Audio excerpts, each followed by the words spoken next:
Buenas noches amigos, feliz año para todos. Comenzamos nuestra emisión de Milenio 3 con la historia de un libro que se adelantó a su tiempo, un libro que he releído en alguna ocasión, que estaba en la biblioteca y que al contemplar tanto tiempo después, al desempolvarlo nuevamente, seguía ofreciéndome esa especie de extraño espejo de fascinación. Es un libro que viene al pelo porque continuamos nuestro dossier sobre el mundo del sueño. Bueno, más bien, podríamos hablar de más allá del sueño.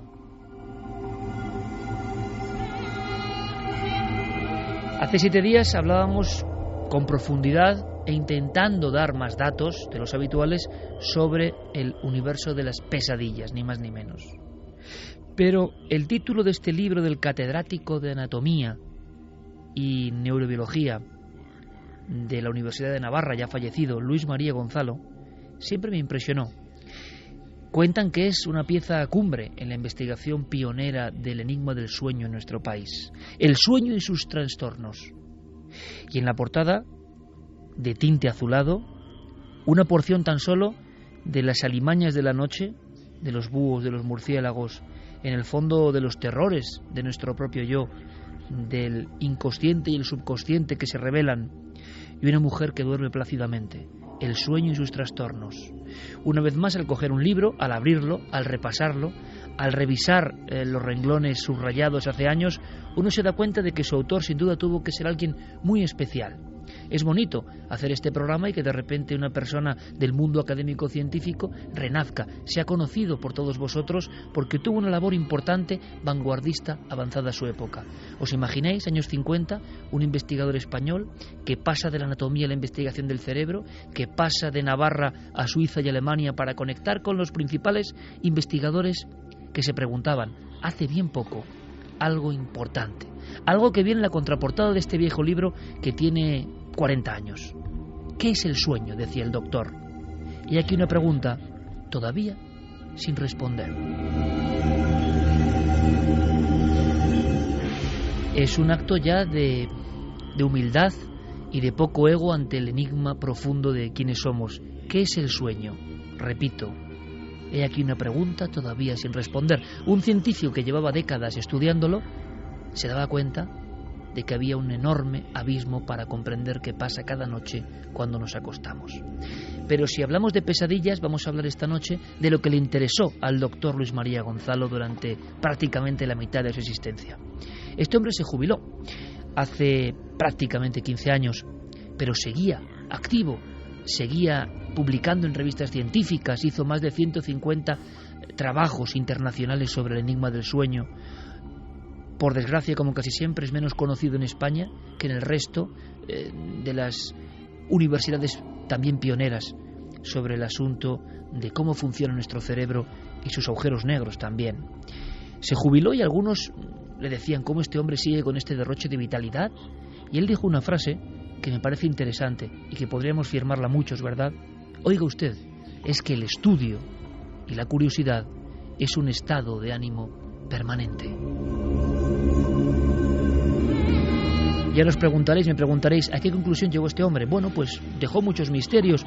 Sobre todo hizo una auténtica cronología histórica interesantísima de todos aquellos sabios y experimentadores que habían trabajado con el tema que nos parece baladí casi, ¿no? Porque entramos en él cada noche, del sueño. Veréis, Admeón de Crotona, siglo VI a.C., fue el primero que habló de dónde podía venir ese estado que no era la vigilia. Y fijaos, estos sabios griegos que tenemos como personas fundamentales, este en concreto dijo que debía tratarse de un acumulo de sangre en las venas y que con el proceso del drenaje poco a poco de esa sangre volvíamos a la vigilia. Por lo tanto, el sueño no tenía un concepto positivo o sanador en la antigüedad. Ni más ni menos Aristóteles dijo que el sueño disminuía la respiración, era algo evidente, intentaban explorar qué pasaba y que por tanto al privarnos de la vigilia, de la cordura, el sueño siempre era algo negativo, era meterse en el umbral, en el mundo de lo desconocido. Este doctor, nacido en Soria, en Olvega, pero navarro de adopción, Luis María Gonzalo, el que hoy reivindicamos como pionero, como vanguardista, fue un poco más allá y nos legó una serie de recuerdos, casi de diapositivas, sobre experimentos que íbamos a comentar y os pueden sorprender. Hablaban muchos expertos hasta 1800 de que los sueños, el soñar, era una imperfección de la naturaleza. Decía Matley en 1748 que las ideas y los pensamientos en el ser adulto, en nosotros mismos, fluyen constantemente, nos bloquean, generan una especie de actividad que hacen que durmamos menos, que tengamos ese problema que ya en el siglo XVIII empezó a ser importante, el insomnio, la falta de sueño. Por eso los niños dormían más profundamente, decía Matley, porque apenas tienen ideas. Pensemos ahora a nivel científico lo que esto significa, y su cerebro está más inactivo. Hasta 1929, un investigador, Berger, pudo comprender y pudo hacer saber al mundo que las variaciones eléctricas del cerebro tenían mucho que ver con lo que soñábamos, con qué tipo de sueños, con qué tipo de intensidad. Un poco antes hubo una especie de escala, como si fuera la escala Richter de los terremotos, pero en los sueños. Esto yo no lo sabía, lo he descubierto revisando el viejo libro. La escala de Karlsruhe indicaba la intensidad de un sonido, el sonido que había que hacer para que alguien, ¡clas!, despertase del sueño. Curiosa escala, ¿verdad? Goldsmith, estamos hablando ya de los años 30 del siglo XX, describe que hay una especie de relación entre los latidos del corazón y el estado del sueño. Conforme el sueño va profundizando, va ahondándose, cuando empiezan las pesadillas y sueños paradójicos y más extraños, resulta que nuestros latidos se comportan como en una especie de vals. Hay una relación entre la fisiología, entre el corazón, el cerebro y lo que soñamos. Hay una zona del cerebro, del tronco del encéfalo, se estudia en el año 35, que cuando se inhibe o se estimula, se cae en sueño. ¿Os imagináis? Con una serie de diapositivas de alguna forma del tiempo, unas personas tocando el cerebro, como se podía hacer en la época, y haciendo caer en sueño rápidamente a las personas. Nos imaginamos a sabios, laboratorios llenos de aparatajes, intentando llegar a los confines de algo que no se comprendía muy bien. En 1965, o sea, antes de ayer, 1965, Jouvet descubre lo que llama sueño paradójico, sueños profundos, sueños con significado. Él mismo decía, hay sueños que se olvidan como un azucarillo en agua a la mañana siguiente, y sin embargo hay otros que no se olvidan jamás. Describe los movimientos oculares rápidos, el inicio de lo que hoy llamamos REM, una fase importante dentro del sueño, donde ocurren cosas todavía hoy, cada noche, muy misteriosas. Esta cronología terminará en 1973. Otros investigadores del centro de Europa hablan de una cosa que os suena mucho, ¿verdad, amigos? Os suena mucho. Parálisis del sueño y terrores nocturnos. 1973, el año en que yo nací, hace no tanto tiempo, ¿verdad? ¿Sabíamos tan poco de lo que pasa cada noche dentro de nosotros mismos? Después llegaron los experimentos, algunos brutales. Debert y Kleiman, 1957, aseguran que todas las personas, todas sueñan, pero muchas no se acuerdan de lo que han soñado. ¿Cómo llegaron a esta conclusión científica?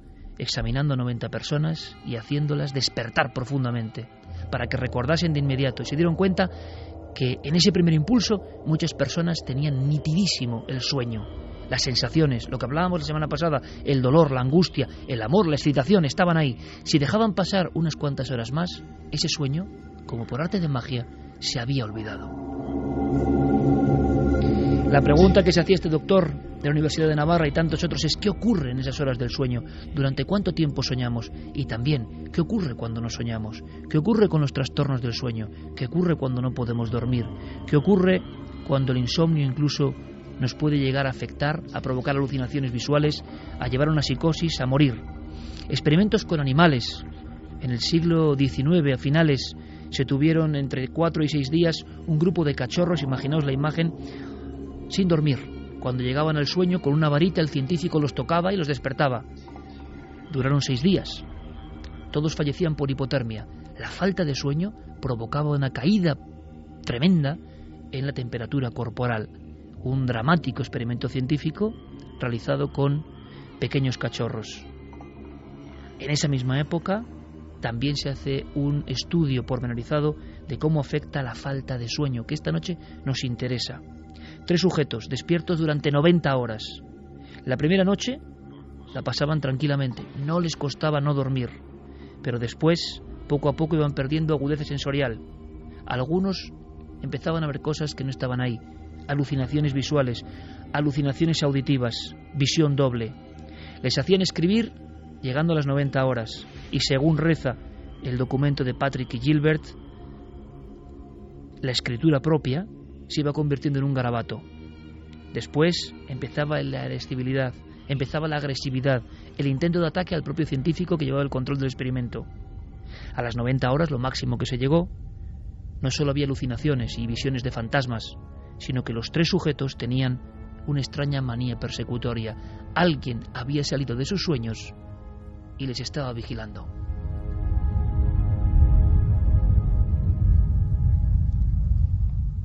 ¿Qué te pasa? Solo quiero que estemos aquí tumbados. Si es lo que tú quieres. Estoy tan cansado. Puedes dormir si te apetece. Ese es el problema. No puedo dormir. Nada me hace efecto.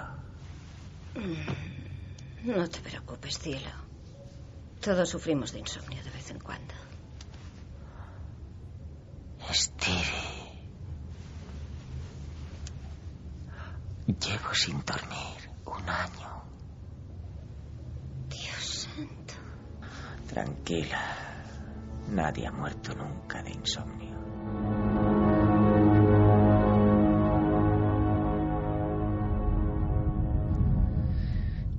Por desgracia para el protagonista de la película El maquinista, no conocía el insomnio familiar fatal. Cuando vamos al catálogo de los trastornos del sueño, aparecen historias que son muy misteriosas, muy extrañas, que se pueden investigar científicamente, sobre las cuales hay cierto silencio que nos sorprende mucho. Y esta noche es hora de penetrar en esas zonas incomprendidas de nuestro cerebro, o quién sabe si algo más. Carmen, buenas noches. Buenas madrugadas, Iker. Abrimos vías de contacto de inmediato porque, como estoy seguro ocurrió la semana pasada, habrá un aluvión de experiencias propias, porque en esto no importa lo que uno crea, todo el mundo sueña y todo el mundo tiene experiencias. Seguramente también muchas noches de insomnio. Sí, lo están comentando. Insomnio prolongado, estados de irritabilidad y sensación de que incluso uno ve cosas que parecen propias de la locura, ¿no? Vamos a indagar un poco en ello. Vamos a abrir las líneas de contacto para que nos hagan llegar sus preguntas y también sus comentarios. A través de las redes sociales nos tienen que buscar tanto en Twitter como en Facebook como en Google+, en Nave del Misterio, y nuestro correo electrónico milenio3 con número @cadenaser.com.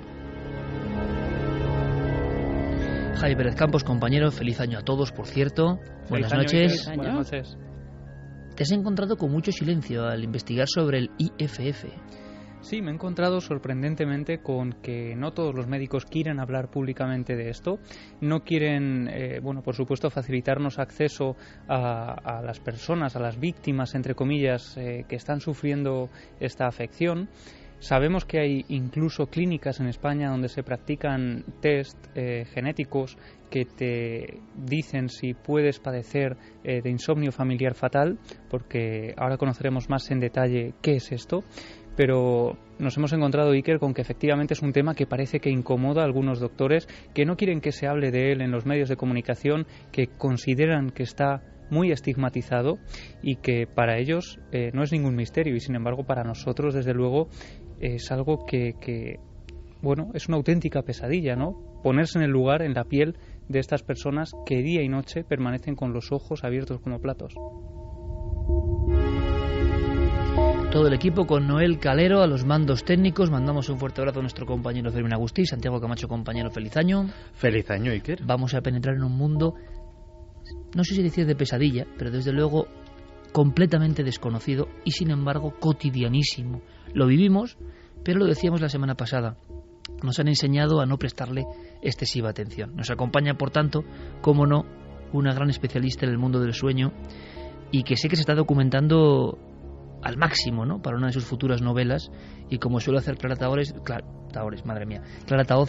feliz año, compañera, buenas noches. Buenas noches. Te cambio hasta el nombre porque estoy ya yo en un proceso casi también de insomnio, porque estoy viendo mis propios garabatos. Estoy muy impresionado con la documentación que he obtenido en las últimas horas, porque yo recordaba que se sabía poco. Cuando has llegado a la redacción, yo tenía este libro de portada azul con los caprichos de Goya, El sueño de la razón produce monstruos. Tú lo has identificado de inmediato, lo dejamos caer la semana pasada también como una referencia fundamental en España, y tú me decías, es que tampoco se ha avanzado tanto después de trabajo pionero, ¿no? No se ha avanzado a pesar de la tecnología, no se sabe.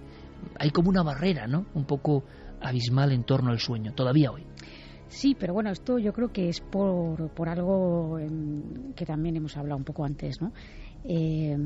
Has explicado esos experimentos con animales, hasta dónde se puede llegar a experimentar sin que la ética nos haga darnos cuenta de que con el ser humano no se puede jugar. Hay algunos casos interesantísimos en ese sentido. Por ejemplo, en la época de los nazis, una de las torturas para sacar información y simplemente por torturar también era la privación del sueño, y claro, las consecuencias eran devastadoras, ¿no? Entonces no podemos experimentar con el ser humano. Hay una barrera que pues he explicado muy bien las fases cuando no se duerme, lo que llega a ocurrir, ¿no? Esos trastornos van en aumento y bueno, pues hay una barrera que no podemos traspasar. A día de hoy la pregunta que se hacía el doctor Luis María Gonzalo en la contraportada, el gran enigma del sueño, sigue sin desvelarse esa incógnita, ¿no?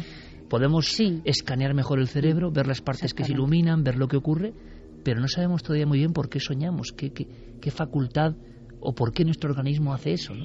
Sí, la verdad es que el por qué no se sabe. Es decir, sabemos que es necesario, eso está clarísimo, que dormir es fundamental, soñar también, no solo dormir, y que efectivamente se puede mapear un poco el cerebro, ver qué trastornos se derivan tanto de la falta de sueño como del exceso de sueño en algunos casos. Se pueden hacer nuevas aplicaciones incluso para teléfonos móviles, para, en fin, intentar producir algún tipo de sueños concretos, sueños lúcidos.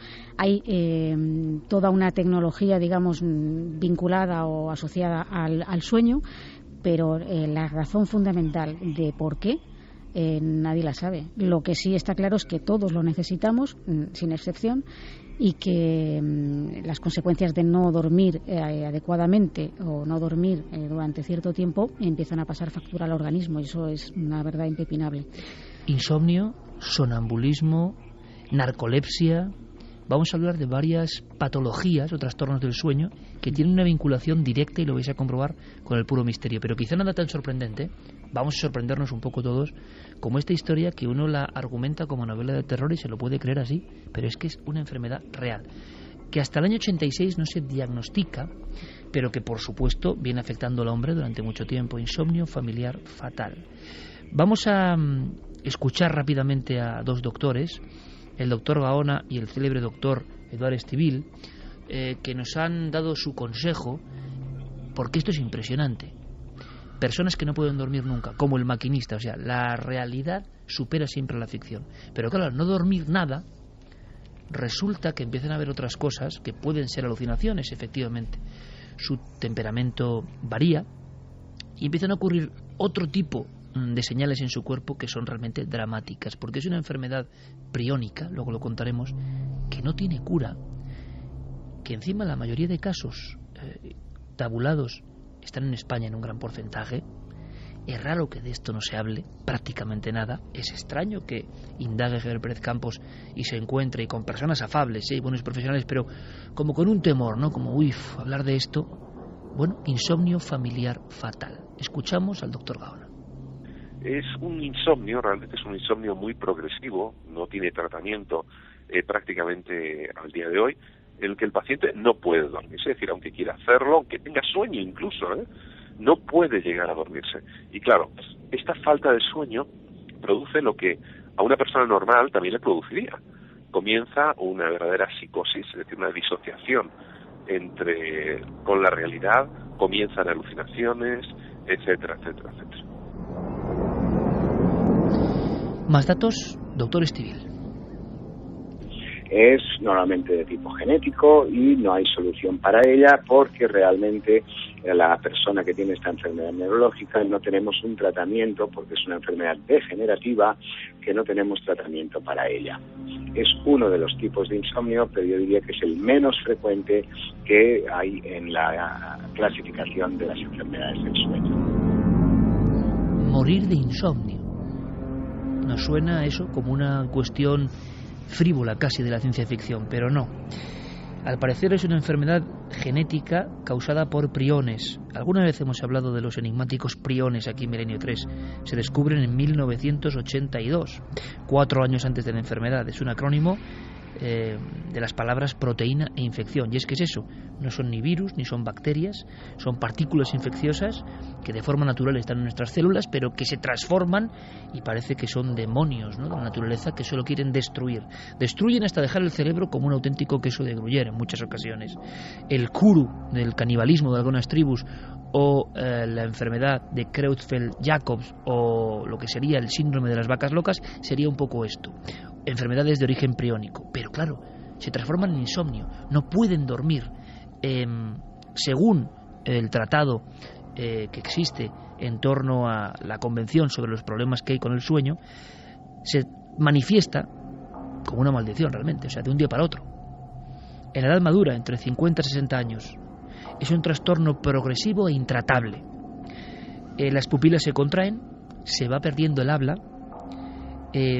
se van viendo alucinaciones cada vez más obsesivas, cada vez más inquietantes. A los 9 meses, qué curioso paralelismo, Clara, como el inicio de la vida o la gestación, a los 9 meses el IFF te conduce a un coma irreversible. Sí, del que ya no se despierta. Paradójicamente, con todo lo que es la evolución de la enfermedad, de no poder dormir, de repente ya duermes pero sin poder despertar. Hay un dato más, uno más que todavía intriga, Carmen. Y es que, aunque no se hable mucho de esto, yo creo que nuestra obligación como curiosos y con todo el respeto, porque es posible que incluso haya algún enfermo, ¿no?, o alguien que le hayan diagnosticado genéticamente esta enfermedad, ¿qué podemos decir? Pues que ojalá la ciencia llegue a tener una solución. Pero es que, buceando en las noticias, nos damos cuenta de que en Italia y en España hay una gran cantidad de casos de este insomnio que mata, de este insomnio degenerativo. El paciente no distingue la realidad de la pesadilla. Tiene sueño REM de alguna forma en vigilia. Los movimientos oculares rápidos están haciéndole ver cosas en vigilia, sueños en vivo. Esta pesadilla es tremenda y tiene un origen priónico, genético. Resulta que parece que hubo una mutación localizada además en el País Vasco o con una cepa importante que ha producido que haya una serie de casos que, si vemos el número global, es para sorprenderse, Carmen. No se sabe a ciencia cierta si lo que llaman el fundador se dio en el País Vasco o alguien lo trajo desde fuera. Puede ser que desde Italia, porque hay un caso que se remonta a varios siglos atrás, muy seguido por los médicos, que comienza en Venecia, de toda una familia que hoy en día sus descendientes siguen muriendo de la misma enfermedad. En el País Vasco se conocen 40 casos de insomnio familiar fatal, en el mundo 100, con lo cual es que estamos casi la mitad de casos son en el País Vasco. De esos 40 casos, algunos de ellos, los familiares, tienen el gen pero no lo han desarrollado. Aunque tengas el gen, no siempre tienes que morir por el insomnio familiar fatal. Lo que sí es cierto es que justo antes de que se descubriera ya había médicos en España, el doctor Zarrán, él, que es médico de las Cruces de Bilbao, de un hospital, él ya tenía pacientes a los que no sabía cómo tratar porque nada antes funcionaba. Del descubrimiento oficial de la enfermedad. Exactamente, nada funcionaba con ellos. Se cree que se dan tantos casos en el País Vasco por la orografía, por las montañas, por lo aislado que han estado durante décadas en esas zonas, años atrás. Esos son los estudios que se han hecho recientemente y con los que están de acuerdo. Ana Belén Rodríguez, que es bióloga, ha hecho el único estudio que se conoce de 167 páginas sobre el insomnio familiar fatal y ha llegado a esa conclusión, a la orografía del terreno, las montañas que han separado bastante a esas familias, que se centran sobre todo en el condado de Treviño, dentro del País Vasco, en el condado de Treviño, sí. es un dato importante. Y también en el condado de Treviño. Exactamente. Y también a la endogamia. Precisamente por ese aislamiento también se da mucha endogamia. Claro, pero montañas y endogamia, ¿verdad? Tiene que haber, vamos, en cualquier lugar de Europa. Vamos un poco más allá. No hablemos de ahora, hablemos de siglos anteriores que están padeciendo ahora los descendientes. Pero también, ¿no? Es decir, eso eran elementos bastante, digamos, extendidos. Es curiosísimo que esa estadística exista. Había un caso en Venecia, como decía Carmen, Javier, que es el que parece que prende la llama de esta historia tan desconocida, tan increíble, que nos muestra gráficamente un trastorno del sueño que parece es una maldición. Sí, el primero que sufre esta enfermedad, entre comillas, es Giacomo en 1791. Él es el primero que, como decía Carmen, ¿no?, trae después una larga cola de descendientes que van muriendo a su paso por esta extraña afección. Hablan incluso de la familia maldita. El caso se hace famoso cuando el doctor Max, un famoso doctor norteamericano, publica el libro La familia que no podía dormir, donde cuenta pues toda la historia de estos venecianos, que empiezan además a hacerse bastante importantes porque los descendientes de Giacomo son importantes doctores, mercaderes que se van expandiendo por toda Italia. Lo que ocurre es que este Giacomo, cuando cumple los 54 años, era un hombre muy sano y sin embargo empieza a padecer algo muy extraño, y es que constantemente cierra los ojos, intenta dormir y sin embargo es incapaz. La falta de sueño a lo largo de la noche le provocan que intente echarse la siesta también.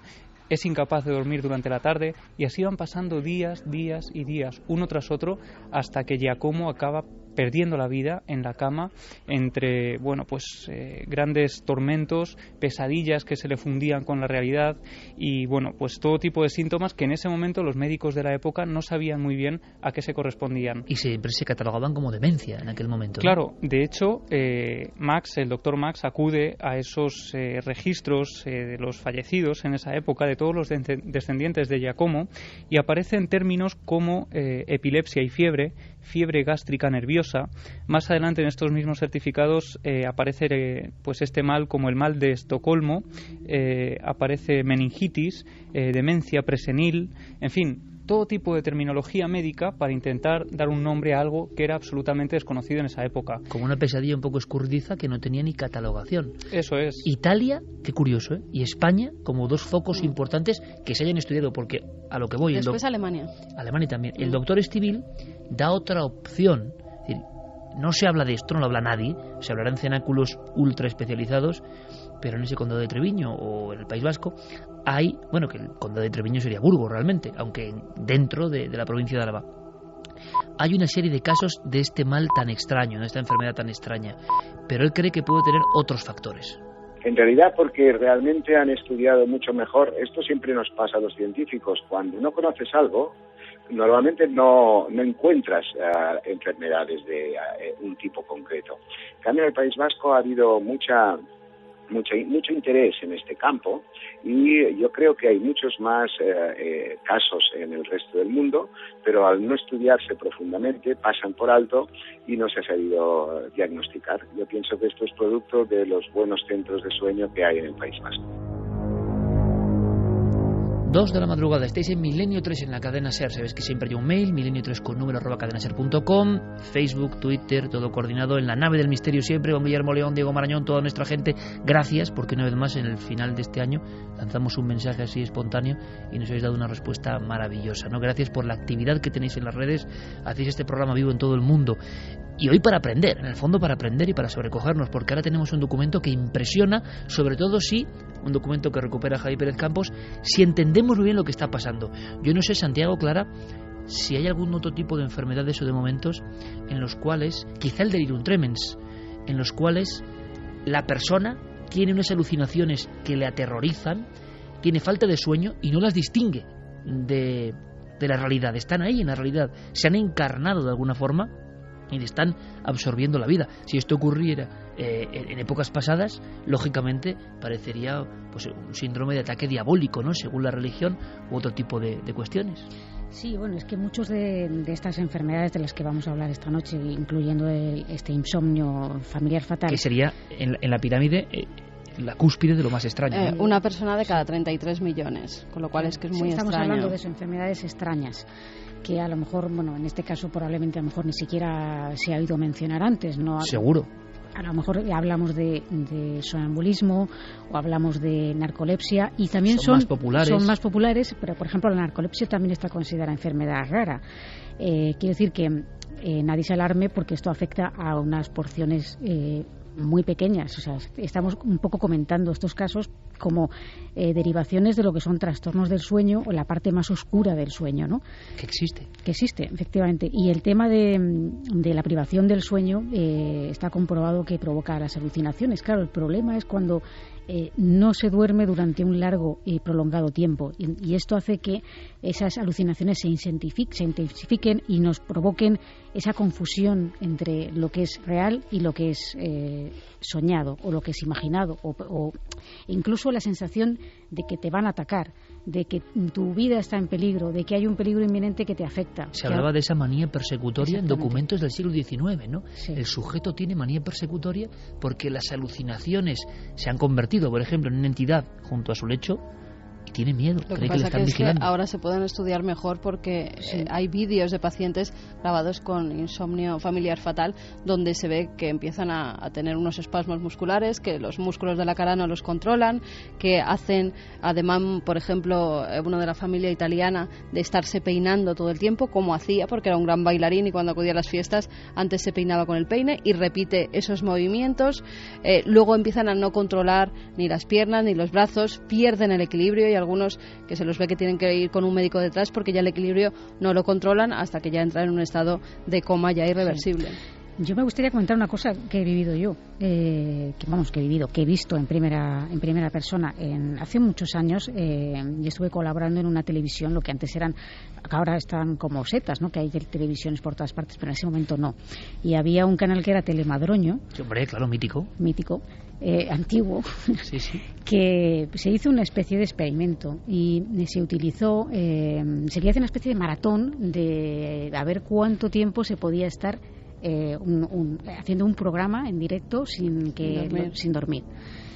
Y bueno, tengo que decir que vaya burrada, ¿no? Sí, yo conocí a la persona que se sometió a ese experimento y que hizo o sea, realmente era un programa continuo, es decir, todo el rato entraba gente allí, pues para hacer entrevistas o para traer algún obsequio, para, en fin, hablar con esta persona que no era un presentador conocido ni nada, o sea, simplemente era una persona que se había atrevido a hacer este experimento. Incluso tenía, para intentar batir este récord, tenían unos tiempos que se acumulaban, es decir, pues por cada hora me parece que eran, no sé si eran 5 minutos que se podía ir al baño, entonces lo que hacían era acumular ese tiempo y sometían a hipnosis a esta persona para que el sueño, lo poco que fuera, le reparara más de la cuenta.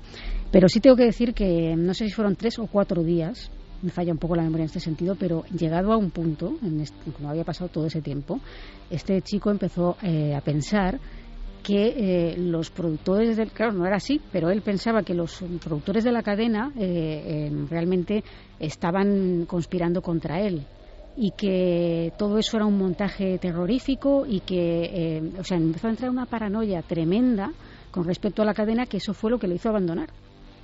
Manía persecutoria, sí. En ese instante. Como siempre, nuestra compañera Clara Voces, pues dando datos sorprendentes que hilan documentos del siglo XIX con un experimento televisivo hace apenas un par de décadas, ¿no? Eso te va a gustar, Santiago, porque esto es impresionante. Tú que tantas veces has hablado de experimentos sobre la mente humana, imaginemos años 80, como decía Carmen, unos ordenadores del año 80, unas videocámaras del año 80, grabando a una persona que no puede dormir. Lo alucinante es que Jaime Pérez Campos ha recuperado los documentos. El doctor Zarranz, antes mencionado, que se encuentra con estos enfermos en una zona de España que no sabe qué hacer, y ojo también con el drama, ¿no? Porque, según cuentan las actas médicas, intratable. Y además una condena que te lleva en este aspecto de esa forma, ¿no?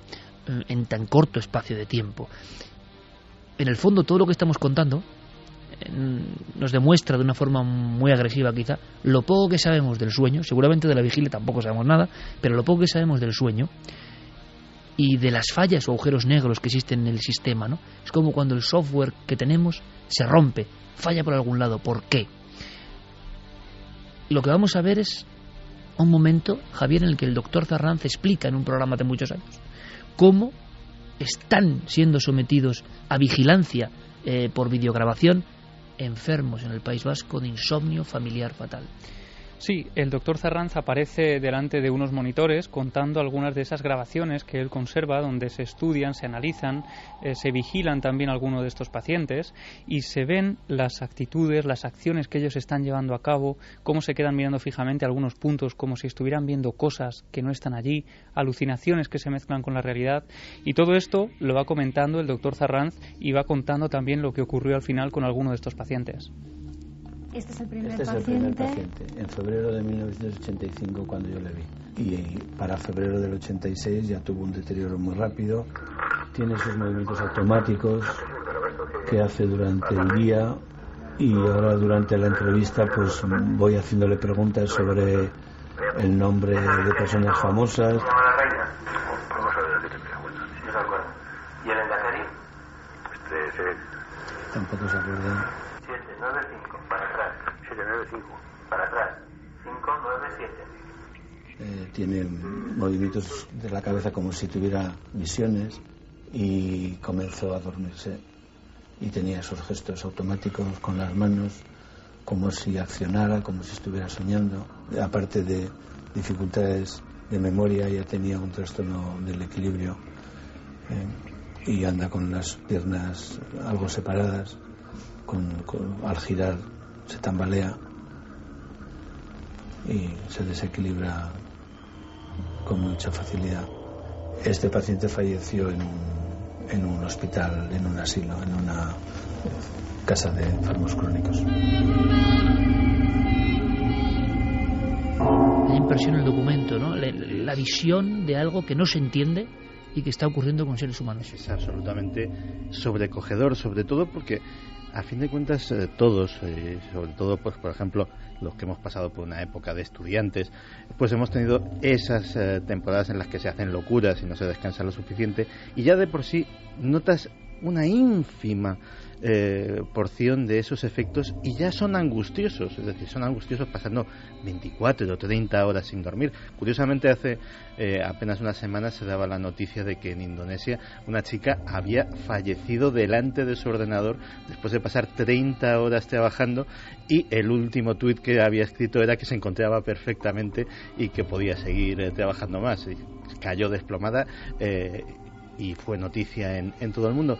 Pues esos pequeños excesos que hemos cometido a veces y que luego notas que vives en esa famosa campana de irrealidad durante las siguientes 24 horas hasta que consigues conciliar el sueño durante un número suficiente, pensar en la tortura inimaginable que tiene que ser vivir eso días y días y días, siendo consciente, porque evidentemente por muy grande que sea el delirio, un ápice de conciencia tiene que quedar del deterioro, no ya de tu propio deterioro físico, sino del deterioro de la realidad, del deterioro de lo que consideramos tangible, claro, e inmutable. Es como si la falta de sueño nos catapultase hacia una versión distorsionada de la realidad u otra realidad.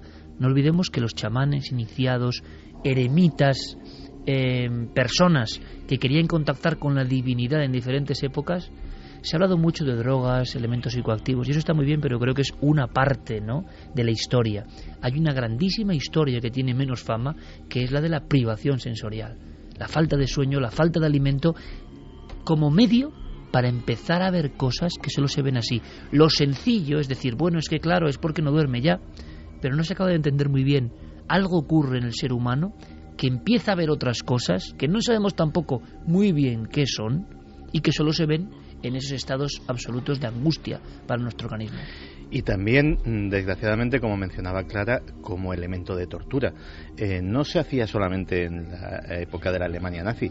A día de hoy, o en fechas, mejor dicho, muy recientes, sitios como Guantánamo, como en la cárcel de Abu Ghraib, se ha practicado la privación del sueño y la privación sensorial. De hecho, son célebres esas imágenes de los presos de Guantánamo encapuchados, a los que no se les podía hablar ni podían ni ni ellos podían proferir palabra, estaban en una incomunicación absoluta y luego además sometidos a largos periodos de privación del sueño. Pues imagínate lo que puede eso ir minando poco a poco la resistencia de una persona a la que le quiere sacar una información. Obviamente estamos hablando de una situación, de un estado alterado de conciencia que se acerca mucho a lo que consideramos la locura. De hecho, en el último libro de Oliver Sacks, en Alucinaciones, él habla de esto que estáis comentando como el síndrome del cine del preso. Y es que en los años 70 se dan cuenta muchos celadores de que las personas que están encarceladas en celdas aisladas, que llevan años incluso incomunicados con el exterior, empiezan a describir imágenes que se están produciendo a su alrededor aparentemente y que sin embargo no están allí. Hablan sobre todo de personas que están en la cárcel con ellos, de personajes de pequeñas dimensiones que entran por las ventanas, de enredaderas o de plantas que crecen y que sin embargo no están allí.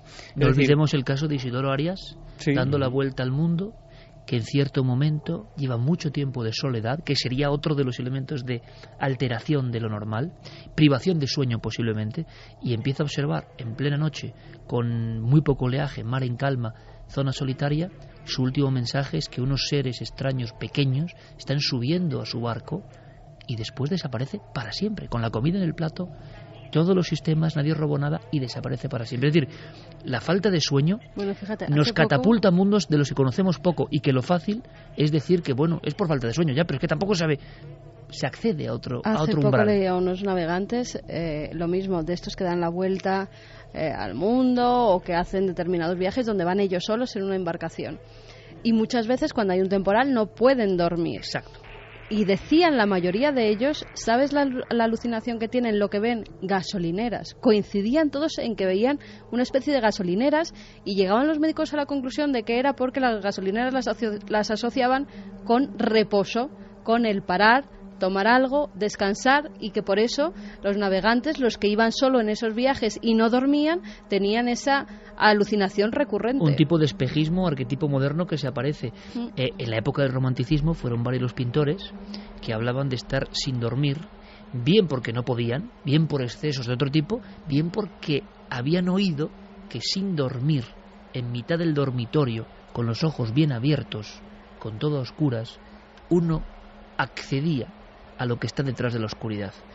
Y hay historias de más de un pintor célebre del Madrid romántico que habla de que oye un castañetear como de dientes, una figura enlutada que le parece una monja, que se hace más oscura que la propia noche que está encerrada en ese cuarto, que va como bailando alrededor de la cama, y que el pintor, consciente de que está despierto, pero viendo ya algo que es velado, que está en otro lugar, tiene la conciencia de que a los pies de su cama, sin cara, embozada en negros ropajes, está bailando, dice, la muerte. En el fondo es la historia del chamanismo también, del querer conectar con otro lado. Hoy, desde una visión racional, solo podemos pensar que cuestiones fisiológicas producen alucinaciones. ¿Pero por qué? Hay que pensar en Edgar Allan Poe y su delirium tremens, tan vivo para él, que le atenazaba, le atemorizaba. Pérdida de sueño provoca anomalías de todo tipo. También hay otras extrañas enfermedades que nos catapultan hacia otros mundos. Hay un caso en Canarias muy extraño, salió en la prensa. Vean cómo presentaba hace ya muchos años en la televisión el caso, lo ha recuperado también nuestro compañero Javier Pérez Campos, de una persona que llevaba ¿cuántos años sin dormir? 14 años sin dormir. Según rezaba además el titular que hace saltar esta historia a los medios de comunicación. El diario Las Palmas, en abril de 1980. ¿Qué decía? Decía 14 años sin dormir, un extrañísimo caso de insomnio que padece un agricultor gran canario. A sus 60 años, este hombre ha vivido muchos más años que otras personas de su edad. Llegaba la noche y Colacho se metía en la cama. Pero en vez de dormir, comenzaban los gritos y los insultos en su trance maldito. Y la desgracia se abatió sobre la familia. Toda la familia tenía pavor a la noche. El padre porque sabía que comenzaría a gritar como poseído por el diablo, y su mujer y sus hijos porque no podían escapar de esa jaula maldita.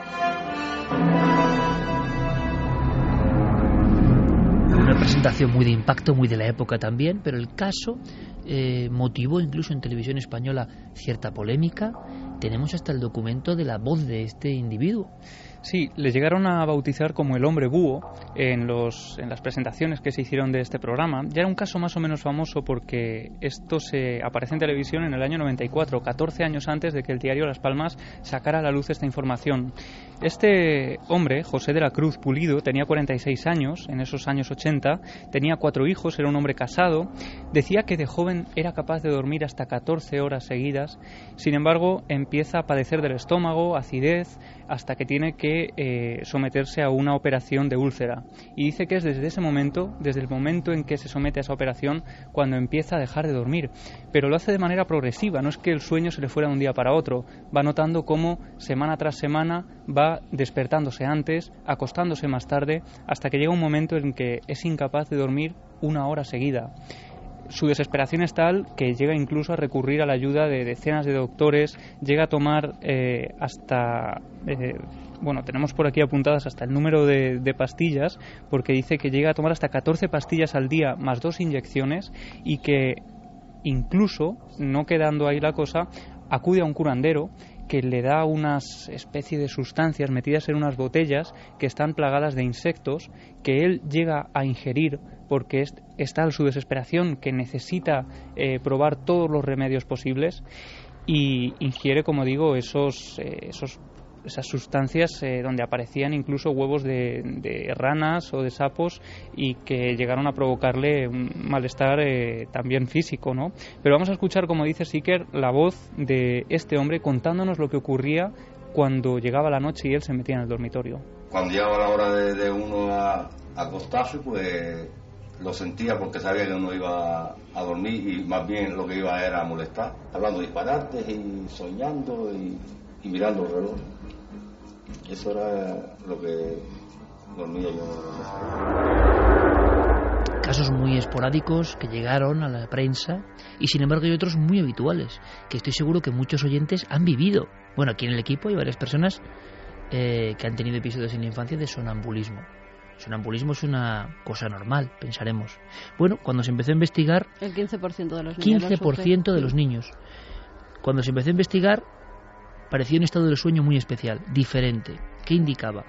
Decían los expertos, 1916, vuelvo a recurrir al libro El sueño y sus trastornos, Luis María Gonzalo, catedrático, Universidad de Navarra, extrañaba que había un estado semi-hipnótico o de automatismo, es decir, el sujeto, y tampoco sabemos por qué, hoy se comporta como un autómata. Llega a sentarse en la cama, llega a pasear por la habitación. Muchas veces se le pregunta, decía el doctor Gonzalo, responde con monosílabos y decían en los 70 en España, siempre con un tono afectado y angustioso. ¿Qué está viviendo esa persona? ¿Qué alteración tiene? Se describe en 1916 un caso sorprendente, que es único en los anales científicos, aunque luego veremos, ahora con casos tremendos, que el sonambulismo nos catapulta un poco más allá de lo conocido. Una persona en un pueblo próximo a Londres se despertaba como sonámbulo, como un autómata, se vestía, salía de su casa, llegaba hasta el río a 1,5 kilómetros, se quitaba la ropa, se bañaba en el agua helada, sin ahogarse, se volvía a vestir y se metía en la cama. Para él no había ocurrido nada, eso era un tiempo perdido. Tuvieron que hacerle un seguimiento para comprobar lo que cada noche estaba haciendo. Sonambulismo. Lo increíble, Clara, y tú estás trabajando en esto, siempre has trabajado un poco en este ambiente, es que hay casos reales. Me ha impresionado mucho uno de asesinato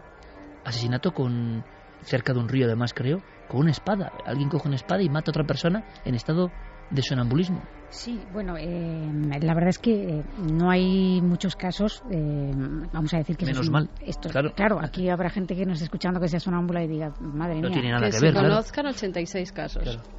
86 casos. Catalogados. Desde el siglo XX. Hombre, claro, son poquísimos, ¿no? Se les llama sonámbulos homicidas. ¿Sonámbulos homicidas? Se les conoce así y son personas que en estado de, vamos a decir, presunto sonambulismo, porque eso también es un tema muy controvertido y muy debatido. Y escurridizo, me imagino. Realizan acciones violentas, incluso o violaciones o asesinatos, de los que, eso sí, hay que tener en cuenta que es 2 factores importantísimos. Uno, la falta, o sea, lo que se utiliza, digamos, de manera de resguardo legal, ¿no? para estos casos, digamos, como coartada legal o la defensa del, digamos, en este caso el homicida sonámbulo, lo que puede arguir es la falta de conciencia de lo que se está haciendo y la amnesia. Si no hay esos dos factores, no se considera que eso pueda ser más bien un fraude, ¿no?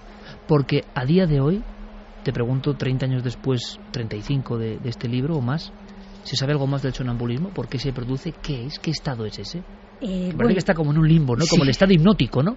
Que en el fondo coges a 4 expertos en hipnosis médicos y cada uno dice una cosa. Entonces tú dices, no se acaba de tener esto muy fijo. Son cosas que parece que se escurren entre los dedos de lo racional, sí, ¿no? Hay varias causas o posibles causas. Una de ellas, quizá la más importante, es que nosotros cuando dormimos tenemos un sistema de bloqueo. Un bloqueo de movimiento, es decir, si tú estás soñando que pegas una patada a un balón, pues ese sistema impide que realmente lo hagas o que te caigas de la cama. Entonces tenemos como si fueran los seguros de la puerta del coche antiguos. Exacto, en el sueño. Y es automático, ¿no? Pero en los sonámbulos esto puede fallar. Este sistema de bloqueo falla y entonces lo que es una acción onírica, teóricamente onírica, se lleva a la realidad. Es decir, pues la persona se levanta de repente y realiza comportamientos automáticos que podría hacer estando despierto, y algunos de ellos complicados, complejos, como conducir. ¿Conducir sonámbulo? Sí, hay algunos casos. Mira, un caso de este año pasado, de 2013, de una mujer que en estado de sonambulismo condujo 300 kilómetros en 5 horas en Nueva Zelanda, y que finalmente la localizan en el coche porque no solo eso, sino que mandó mensajes de texto durante ese tiempo de conducción. O sea, ya... ¿Pero eso es vigilia, es sueño? ¿Qué es? En Canadá uno de estos sonámbulos homicidas condujo media hora hasta la casa de sus suegros, en estado de sonambulismo. Llegó a la casa de sus suegros, a ella la mató a golpes y al suegro lo intentó estrangular. Seguía estando en estado de sonambulismo, cogió el coche otra vez, llegó hasta una comisaría y dijo: creo que he matado a alguien. Y los policías aseguraban que ese hombre seguía dormido. Sí, totalmente ensangrentado, llegó a la comisaría y dijo esto, ¿no? Curiosamente, este caso, una vez que se juzgó, se consideró que realmente no tenía conocimiento de lo que había hecho, que había sido de manera no consciente, con amnesia. Y se pudo documentar que además era sonámbulo, porque claro, había sido tratado, tenía toda una historia y se fue absuelto. Claro, esto depende de dónde pillen, ¿no? Pero entonces, ¿quién está ahí? O sea, ¿quién está gobernando ese cuerpo en ese momento? ¿Quién está? Nos suena un poco lo de la personalidad múltiple, ¿no? ¿Quién está llevando ese cuerpo en ese momento? Claro. Es difícil de explicar. Como no se suele hablar mucho de estos temas, cuando uno entra en ellos con una perspectiva un poco del misterio y un poco integradora o holística de varias áreas, se da cuenta de que hay cosas que no encajan. Es más, sobre este tipo de historias de sonámbulos que han hecho estas cosas, hay bibliografía, Clara, tú traías casos del siglo XVII. Sí, prácticamente, sí. De sonámbulos que se levantaban como si alguien o una voz te dijese tienes que matar a alguien y lo haces. Sí, desde hecho el caso de la espada que mencionabas es de 1630. Era un doctor polaco, Johann Johnson, pues que esto fue en París, ¿no? Se levantó, cogió una espada de algo que había, estando despierto el día anterior, había pensado hacer, vengarse de alguien, ¿no? Pero solo que él lo tenía en la recámara. Ahí está. En este caso sí. Y cogió la espada, cruzó el Sena. Ahí es nada, y decapitó a un hombre.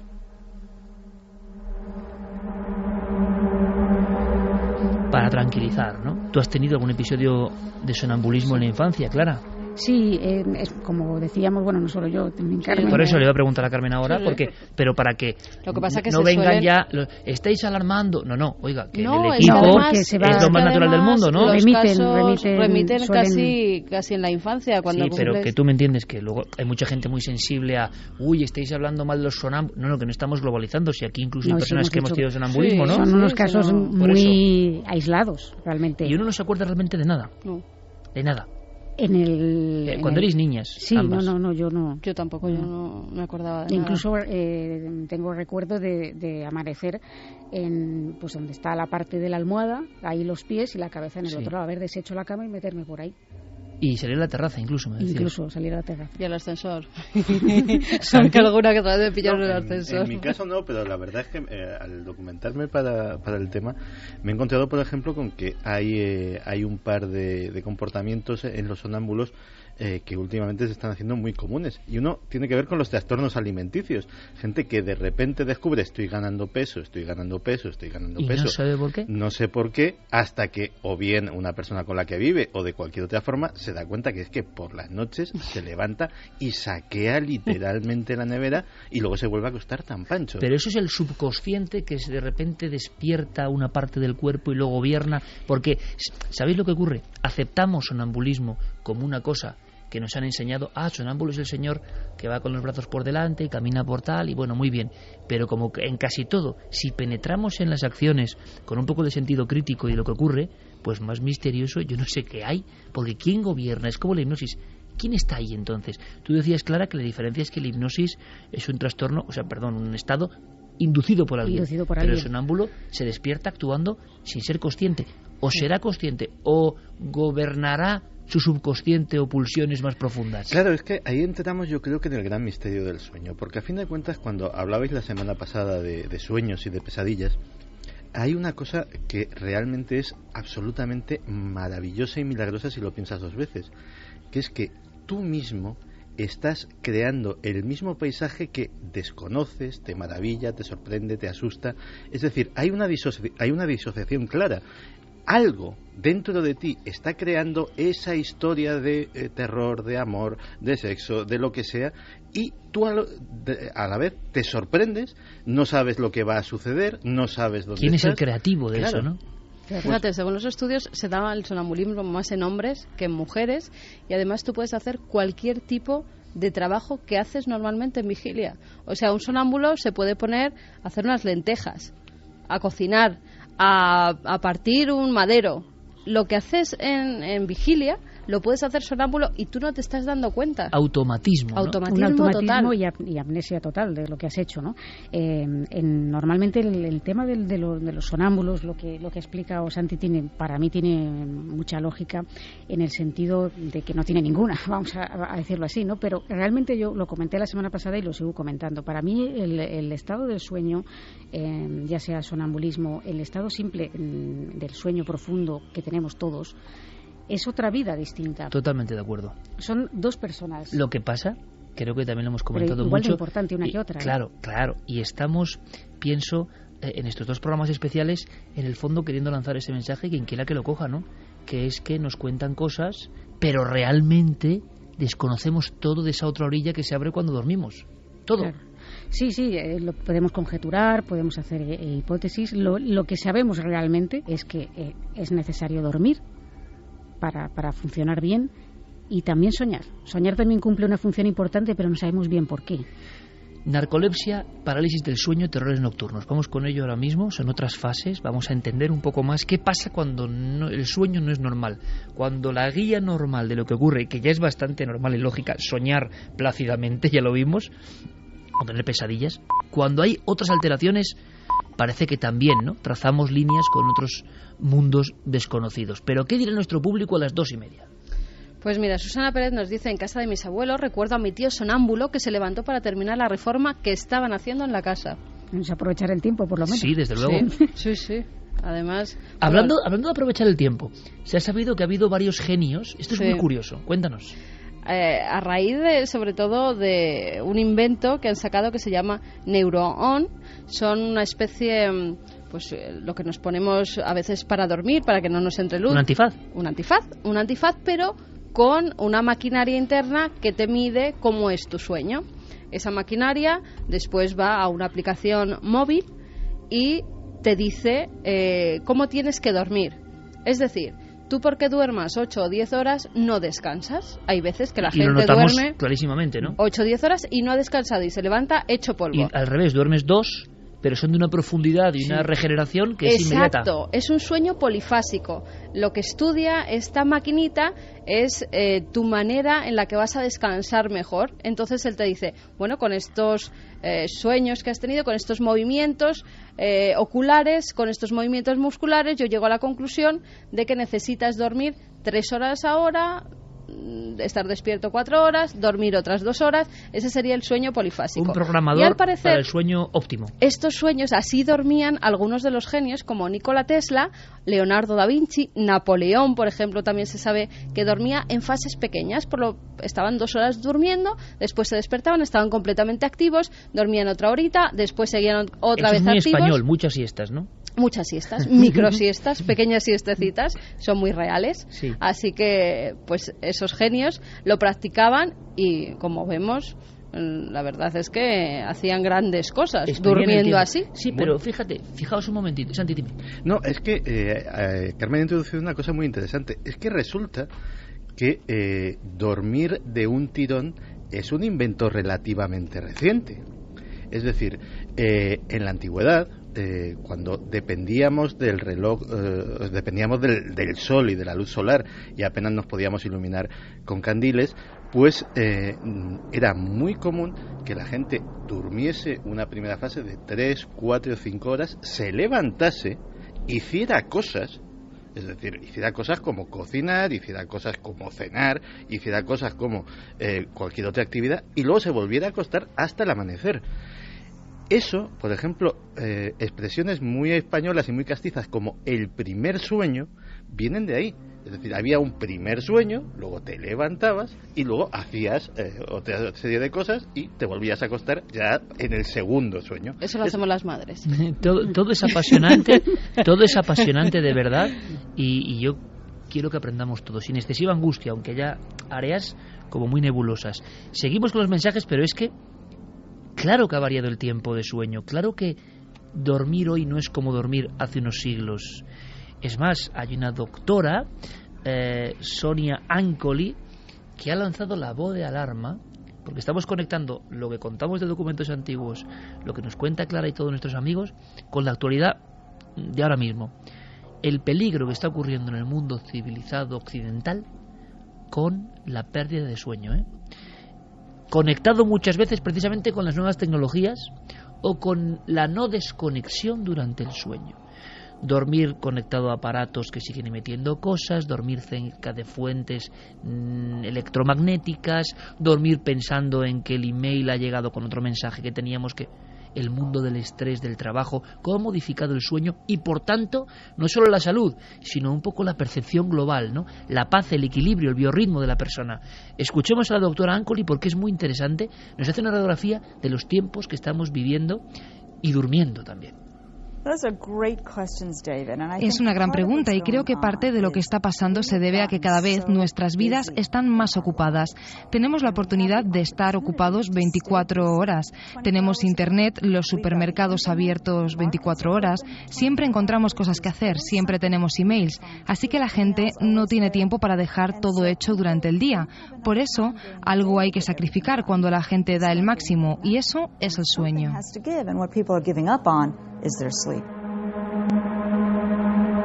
2:34, conectamos esto con la imagen que lanzaba Santiago Camacho de otras épocas, ¿no? Javi, ¿algo más? Sí, hablaba Carmen de inventos vanguardistas relacionados con el sueño y uno de ellos que ha llegado también este año, Iker, es una pulserita que monitorea el sueño, que es la pulsera app de Jambox, que lo que hace es, tú te la colocas en la muñeca, ella se conecta con tu teléfono móvil y lo que hace es monitorizar tu sueño y a la mañana siguiente te dice qué momentos ha habido de sueño más profundo. ¿Quién si has puede dormido tener ligero? de este equipo esa muñeca? Santi. Esa muñeca, no, esa pulsera en la muñeca. Ahora mismo no la tengo en la muñeca, curiosamente. No, ¿Y funciona? Fíjate. Porque ya te has cansado, las has tenido unos meses y ya no las has vuelto a utilizar. No, la sigo utilizando como... Es muy de Santi eso, Sí. Aparecer con el último gadget y luego nada. Y luego venderle a la oficina. Como monitor de actividad física. Luego venderlo al equipo. Sí. Lo dejé de utilizar porque era muy vergonzosa la actividad física que me monitorizaba. Pero lo sigo utilizando como despertador. Y como despertador tiene una utilidad maravillosa. Es que efectivamente te monitoriza el sueño y en qué fase del sueño estás.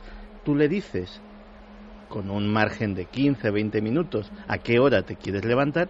Y en una fase que estés, en una fase de sueño ligero, aprovecha para despertarte. No es como un despertador tradicional que donde te pilla te da, y si te despierta en medio de una fase de sueño profundo, te despiertas deshecho. No es ninguna tontería lo que está diciendo Santiago Camacho, ¿eh? Y en cambio, la máscara esta también te despierta con flashazos de luz.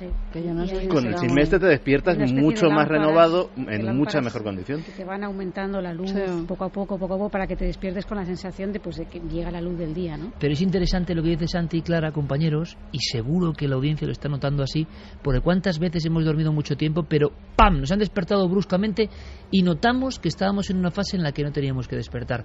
¿Cómo despertamos en otro instante y sabemos que era el momento? Hay quien relaciona esto con las fases del sueño, con las fases REM. Despertar en la mitad del sueño paradójico o fase REM parece que nos produce un cansancio, una irritación, una falta de energía brutal, ¿no? ¿Qué códigos hay en el sueño que no entendemos? Pero es que en este caso, vamos más allá, le han sabido sacar un sentido aún más práctico a esta pulserita, y es que han hecho una media de lo que ha dormido cada norteamericano y lo han comparado con momentos, digamos, históricos de estos últimos meses, y han hecho una especie de una lista, un listado de los acontecimientos que más sueño han quitado a los norteamericanos, y hablan, por ejemplo, de la Super Bowl llega a quitar 8 minutos de sueño, la gala de los Oscar quita 2 horas de sueño de media a las personas, a los usuarios que tienen estos aparatos, la renuncia de Benedicto XVI es otro de esos momentos que quita largas horas de sueño porque hace que la gente esté pegada al televisor.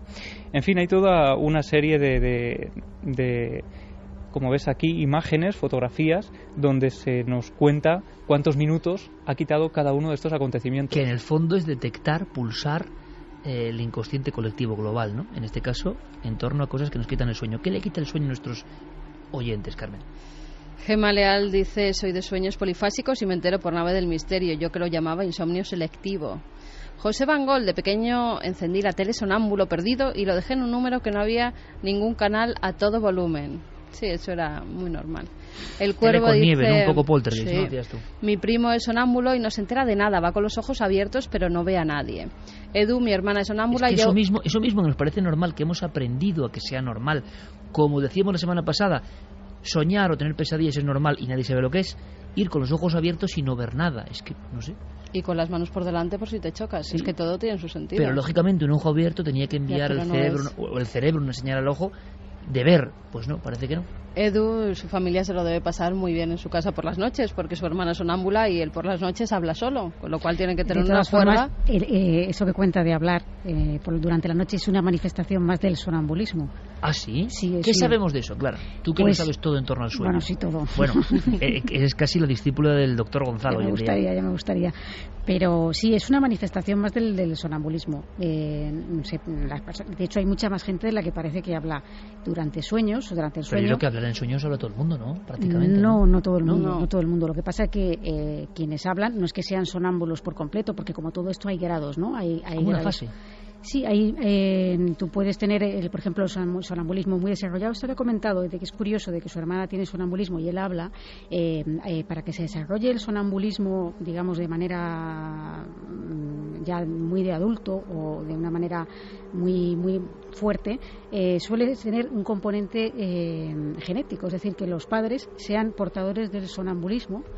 Si uno de los dos es portador, no, pero si los dos son portadores, tiene más posibilidades de desarrollarlo los hijos.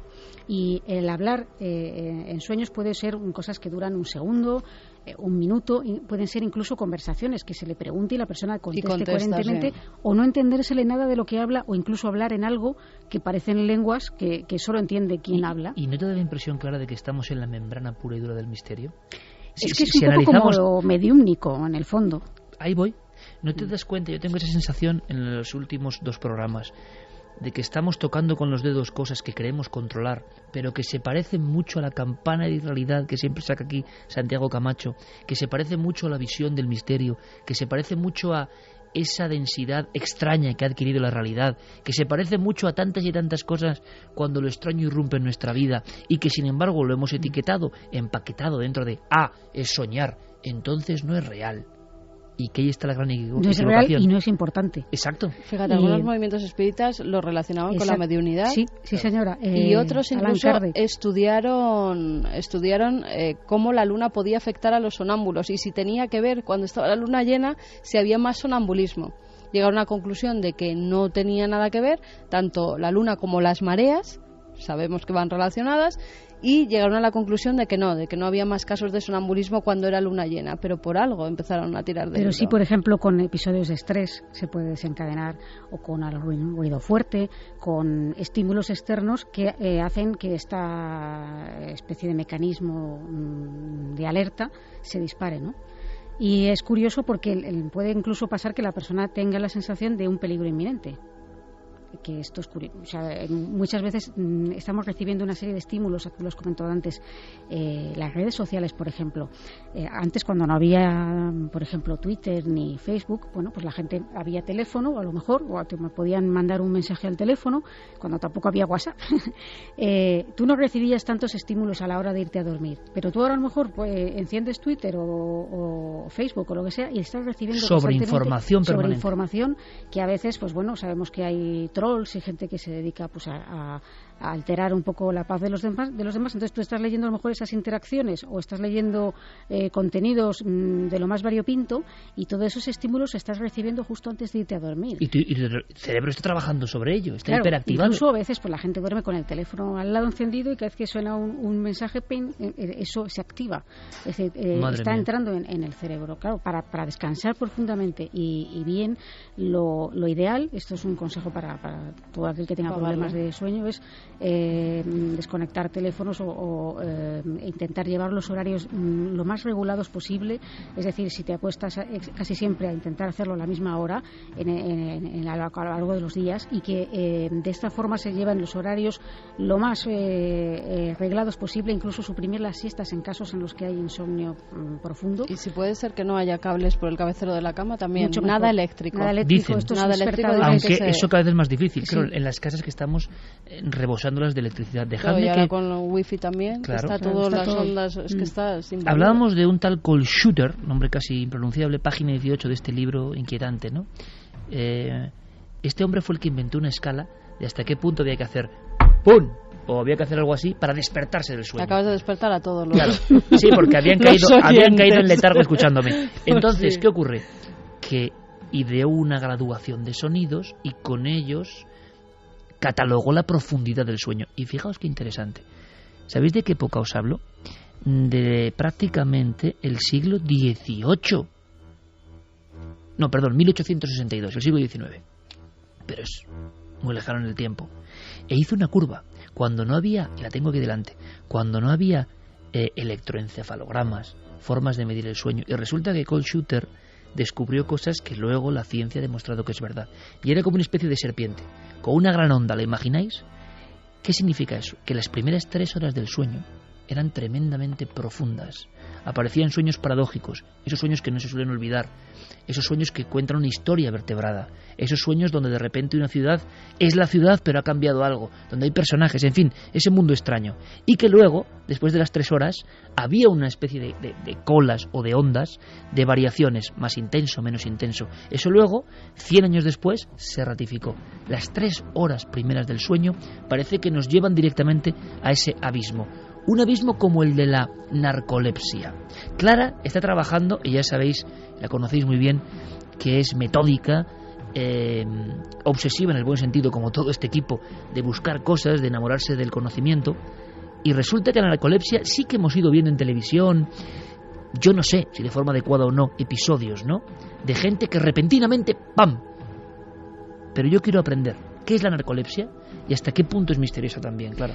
Pues la narcolepsia es otra de esas parapsonias, otro trastorno del sueño, una enfermedad considerada rara, pese a que nosotros nos puede sonar mucho más el nombre que, por ejemplo, lo que hemos estado hablando del trastorno de insomnio familiar, ¿no? Y sin embargo, es una enfermedad muy poco común y la verdad que en cierta forma desconocida también. Se manifiesta sobre todo en el sentido de que las personas, estando en estado de vigilia, de repente, sin que se sepa, o en situaciones que dices, pues ¿cómo es posible que alguien se pueda quedar dormido en medio de una conversación, en medio de una risa, comiendo, conduciendo, andando incluso? Pues pero acabas de decir conduciendo, o sea, una persona con un vehículo y que pum, se queda dormido, pero sin fase progresiva, directamente, como un carpetazo. Sí, o sea, sin previo aviso. Y esto son episodios que suceden con una cierta frecuencia a lo largo del día o no, es decir, que a veces se pueden no producir, pero las emociones fuertes, el miedo, la ansiedad, la angustia, la risa, la felicidad, el llanto, todo eso pueden desencadenar un episodio de narcolepsia. Hay casos, tú estás trabajando en ello, repito, para realmente alucinar. Y en nuestro país, muchas veces no muy lejos, personas que sufren narcolepsia y que además tienen un eco social negativo, es decir, menudo vago, se duerme en el trabajo, este niño se duerme en el cole. ¡Ay! Los padres que no le acuestan, y resulta que hay algo mucho más profundo. Es más, hay algo, y ya sé que lo digo muchas veces la palabra, pero realmente inquietante, en nuestro país, sobre, bueno, ciertas dosis de vacunas y casos nuevos de narcolepsia, ¿no? Sí, pero no solo en nuestro país, ¿eh?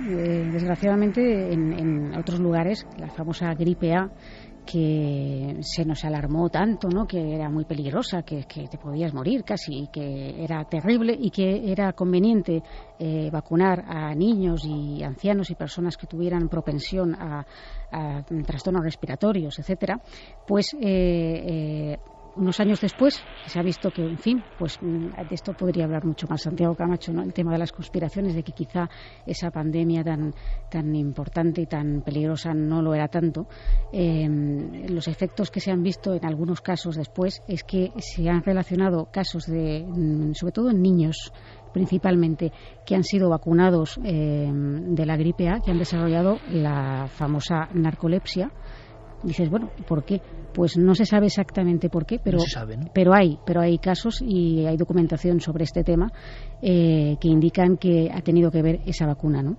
La narcolepsia es incurable también, con sí. Muchas de estas enfermedades que estamos viendo, que también es inquietante este aspecto, ¿no? Dentro del gen, por ejemplo, el insomnio final fatal, o en otros casos ocurre una mutación, un prión, algo, y no hay tratamiento. Pero es que con una cosa que parece no tan grave, no te mata, la narcolepsia, pero te puede destrozar la vida, evidentemente, tampoco hay cura. Sí, efectivamente no hay cura, es una enfermedad que no tiene cura, y el problema que tiene es que muchas veces no está diagnosticada. Es decir, hay casos, digamos, que es muy raro que tengas narcolepsia, pero puede haber sospechas en determinados momentos en los que alguien se queda dormido y tal, y generalmente sucede este rechazo social del que has hablado, ¿no? Que personas que de repente, bueno, pues parece que están somnolientas, porque no solamente se quedan dormidas en el sentido literal, sino que presentan cuadros de somnolencia, parece que la persona no es capaz de rendir lo que rendía, ¿no? Y hay quien piensa pues que es que, bueno, claro, se habrá ido de juerga la noche anterior, o bueno, es que es un vago, en fin, y a veces eso no está diagnosticado correctamente, ya que para hacer un diagnóstico hay que hacer una serie de pruebas importantes y hay que dirigirse a un laboratorio del sueño donde puedan estudiar tu perfil, tu patrón de sueño, y ver si realmente puedes padecer este trastorno, ¿no? Es como lo que pasaba con el insomnio familiar fatal, que en muchos casos eran dados como demencia, simplemente, ese cajón desastre donde encontraban pues acomodo un montón de enfermedades raras y no tenía nada que ver. Claro, y además en el caso de la narcolepsia viene asociado con otros trastornos también del sueño, que pueden darse o no, pero que se pueden producir con mayor, por ejemplo, entre el 50 y el 60% de los narcolépticos presentan las llamadas parálisis del sueño. Que estamos en uno de los hits del tema del sueño, que estoy seguro que habrán llegado muchos mensajes hoy, parálisis del sueño, de la cual hemos hablado en alguna ocasión en este programa. Y que las hemos podido tener, y casi todos vamos a tener en algún momento de nuestra vida por lo menos una. ¿Qué son?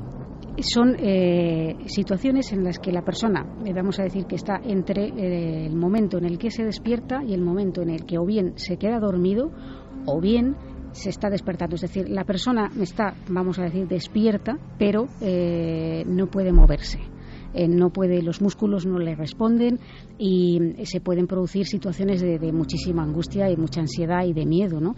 De pensar que en ese momento se está más vulnerable, ¿no? Porque una de las características es que la persona puede presentar alucinaciones y creer que hay un peligro. Alguien que ha entrado en la habitación, claro. Alguien que nos vigila, alguien que está sobre nosotros, lo que hablábamos de la famosa pesadilla en cuanto al peso, ¿no? Peso en el pecho, tú no te puedes mover, estás rígido en la cama y encima se acompaña, que también dices, qué malicia de la naturaleza, ¿no? ¿Por qué se vertebra así? ¿Por qué nos da esta panoplia de imágenes? Acompañado de una alucinación que muchas veces es un rostro, es un cuerpo, es alguien, una presencia en nuestro dormitorio. Incluso a veces presencias, en algunos casos, que sin saber muy bien qué tipo de peligro nos acecha, la persona sospecha o piensa que es algo malévolo. Es curioso, Santi, porque se relaciona de alguna forma con los antiguos episodios. Yo hablaba de Edgar Allan Poe. La muerte de Edgar Allan Poe es uno de los episodios más terroríficos de la historia, con su famosa frase final de Dios se apiade de mi pobre alma, y él está viendo una serie de cosas propias de su imaginación terrorífica. Quizás su imaginación le hacía ver más cosas, pero el delirium tremens, cuando se han examinado algunos episodios, dices, bueno, vale, es por una intoxicación etílica fortísima, pero se ha pasado una barrera donde ese tipo de alucinaciones nocivas, violentas, invaden el mundo propio del que la sufre, y tienen mucho que ver, Santi, también con la campana de irrealidad, que es lo que a mí me sorprende. Es decir, hay un légamo, hay una similitud entre los casos vigilia o sueño, no lo sé, reales, de personas que han escrito aquí 1000 veces, que han visto un ser, una figura en su habitación, y esto otro. Sí, hay además, como algo que los une.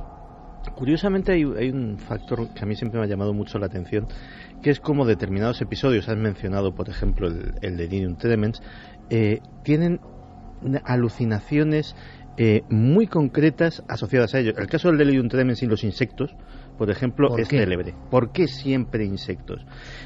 Hay, por ejemplo, otro caso bastante más benéfico, que es el de las alucinaciones que se tienen tomando mescalina. Mucha gente que no conoce las leyendas y que las ha tomado dice haber hablado con un ser, una especie de enanito, siempre de la misma forma. De hecho, en los países donde la mescalina es habitual se le llama mescalito, y que es el espíritu de la mescalina que es el que le habla, y siempre se tiene esa alucinación de hablar con esa especie de gnomo. Previo de eso. Exactamente, o sea, un sujeto absolutamente fuera de esa cultura que se le da la mescalina, es muy normal que tenga la alucinación con el enanito en cuestión. Terminemos el repaso antes de escuchar los últimos mensajes sobre este tema, que en el fondo es el sueño, parálisis del sueño, terrores nocturnos, de los que hemos hablado en alguna ocasión. Sí. De los que es difícil despertar, ¿no? Sería un poco el argumento. Sí, yo creo que la particularidad más terrible de estos terrores es que la persona no sabe por qué, pero está gritando y llorando, dando alaridos, con una sensación de peligro mortal. Y no puedes hacer nada, porque tú intentas explicar a esa persona que no pasa nada, y entonces esa persona incluso puede reaccionar violentamente agrediéndote, porque piensa que le atacas y tiene los ojos abiertos y luego no recuerda nada. Es lo alucinante. Bueno, de hecho, la explicación científica que se ha intentado dar a esa sensación de peso en el pecho cuando se produce una parálisis del sueño es que uno de repente deja de estar automáticamente en fase REM a despertar, y en la fase REM tenemos el pulso mucho más pausado, tenemos una respiración más calmada, y ese contraste repentino en cuestión de segundos con la realidad es la que te hace estar paralizado y la que te hace creer que tienes algo en el pecho que te impide respirar. Aprendamos un poco más. En algunos países lo llaman la subida del muerto. La subida del muerto. Porque parece que te va escalando hasta el pecho y que alguien con un peso muerto se te pone encima del pecho. Una vez más, la cultura tradicional, como la curva de este investigador alemán, se adelantó a la ciencia.